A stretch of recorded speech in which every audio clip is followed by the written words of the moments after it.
Where's my bloody benefits check?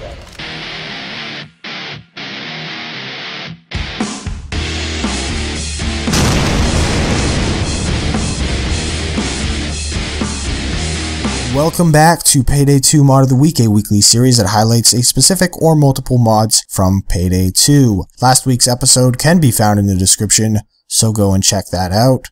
But let's start off this week with Mr. Foster's voice mod. This replaces John Wick, who is probably the most hated character in the game by far, and it replaces all of his lines with a killing floor character. If you've ever played the game before, you'll instantly recognize this character.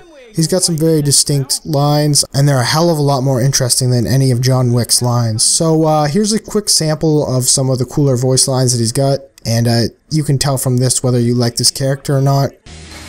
Christ, don't let that big bugger near me. Shoot the bitch. Damn, it's that invisible bitch again. Bog off, you wanker. Oh, bugger it. This'll do. Weld 'em tight. You prat. Bloody hell, you stink! Drugs! Scarper! You plonker! That's the stuff. Get it to the van. Burn rubber, you pillocks! Pikeys! Get down in here. Grab it while you can. Cash here? Grab it all.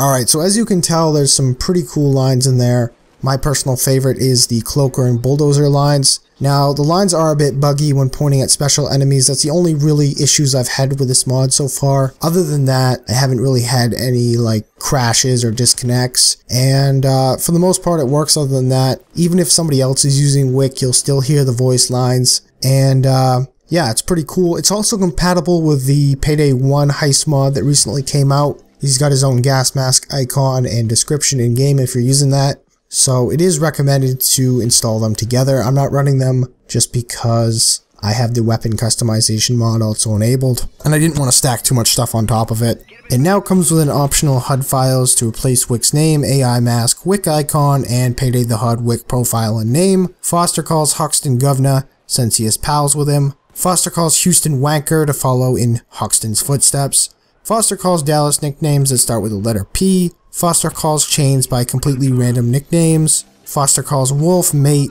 Foster calls Clover synonyms of friend, since a friend of Hoxton is also a friend of his. Stealth lines are in, and they are softer than the normal lines. He has some DOS related victory lines that you may like. There are lots of fan service for Inspire users out there. Grenade lines deal with burning. Okay, so that pretty much wraps up this mod. A pretty cool mod, and I highly recommend it. It's not very hard to install, and it doesn't seem to have that many bugs or issues. So if you're a fan of either Killing Floor or you just hate Wick, this is definitely a cool mod. You can find a link to both mods in the description down below.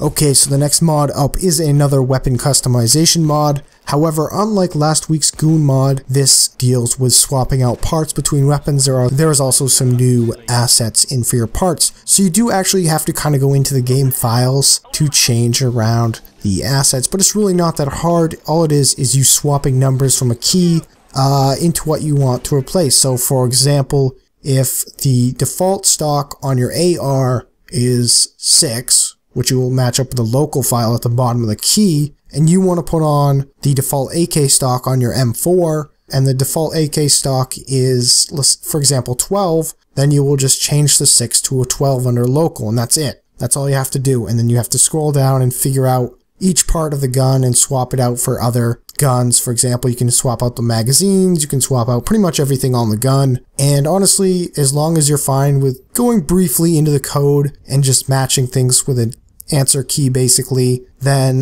this is a pretty simple mod to get up and working. However, it is kind of a hassle to change around stuff on your gun every time you have to save it, and it is a notepad file. Now, the creators do recommend downloading Notepad Plus or whatever it's called, but Notepad regular just worked fine for me. This mod is a little bit buggier than the last one. It's got some crashing issues. I crashed when hosting the Big Bank heist. It's also got some clipping and other related issues with some parts. Some stuff works really well, and some just comes across as plain tacky and really isn't that good looking, but others look quite great. For example, the wooden pump on the Loco looks pretty awesome, and the M4 looks pretty good with the AK stock. So yeah, if you're fine with messing around in the files just a little bit, and you don't mind some minor bugs and crashing, this mod can be great fun to play around with and customize your guns to the next level. There's only 6 guns available at the moment, but hopefully in the future it will be expanded more, and it's definitely a good mod to keep your eye on. Thanks for watching, guys. This wraps up this episode. As I said before, you can find links to last week's episode and both mods in the description, so go and check those out. I'll be back next Saturday with the next episode,